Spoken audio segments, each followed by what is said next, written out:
Hey everyone, in this video I'm going to walk through one of our quiz 3 practice questions. We'll use it to review clock rate versus CPI, then look at ripple carry adders and how to turn gate delays into real time. This is exactly the kind of thing that can show up on the exam, so let's go step by step. Here's the problem we're working with. We're given a processor with a 2 gigahertz clock and a CPI of 5 for the mole instruction. Let's write that down. 2 gigahertz. And CPI for mole is 5.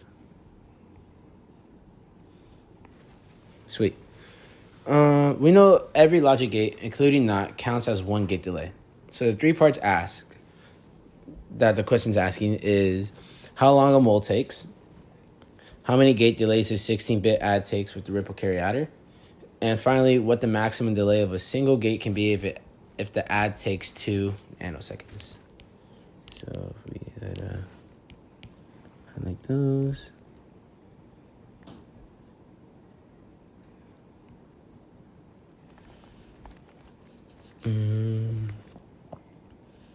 How many gate delays?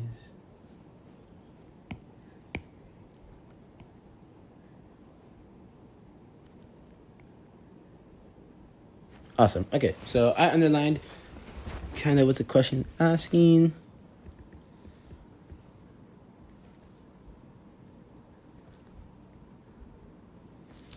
So these are kind of the main things you want to look for in every problem, so you understand what's given and what to look for and how to target the questions that are being asked.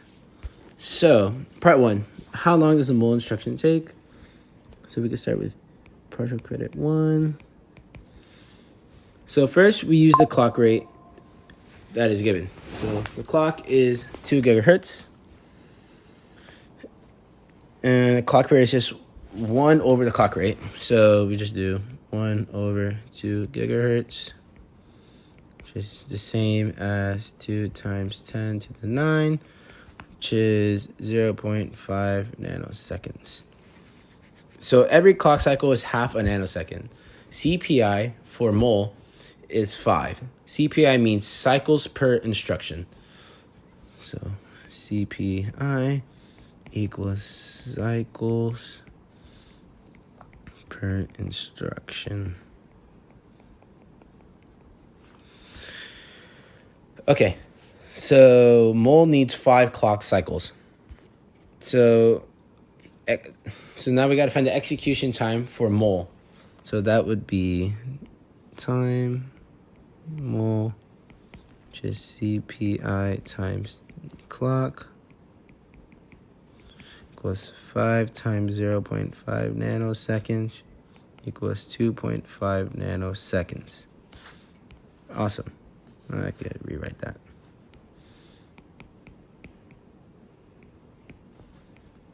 Great.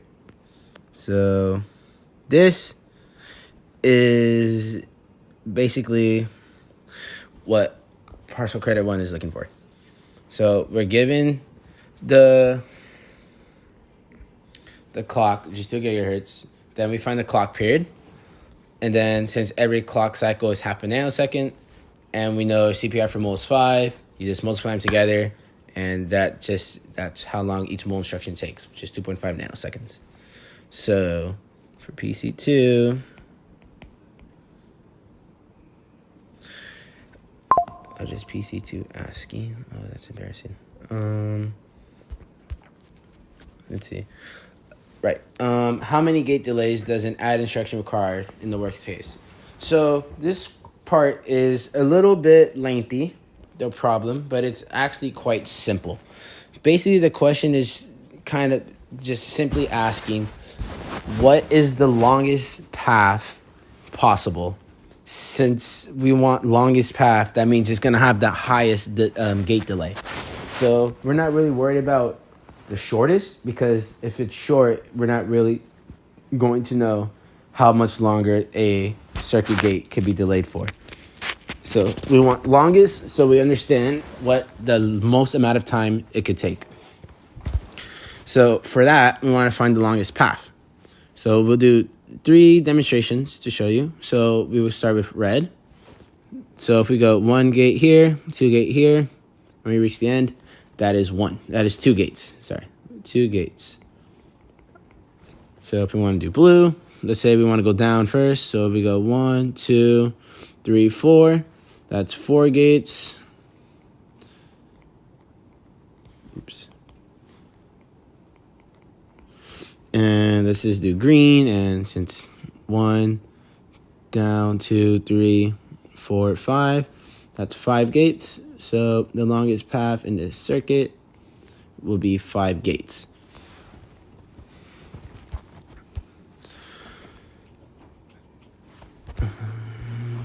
Okay, and now that we know that 5 gates is the longest path in the circuit, we just multiply that by 16 bits since it is a 16-bit wide ALU.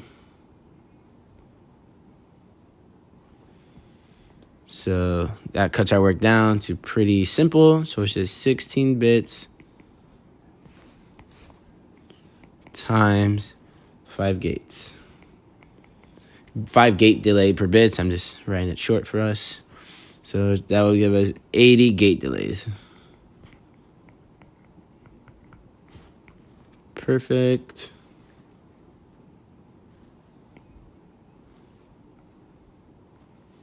Awesome. Now, partial credit 3.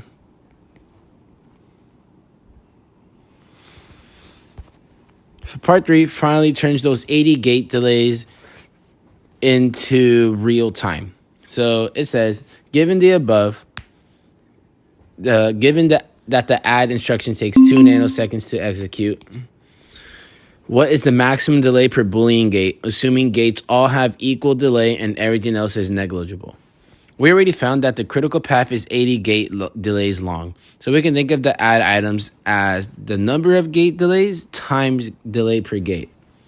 So let me write that down. So add number, just write it shorter, number of gate delays times delay per gate.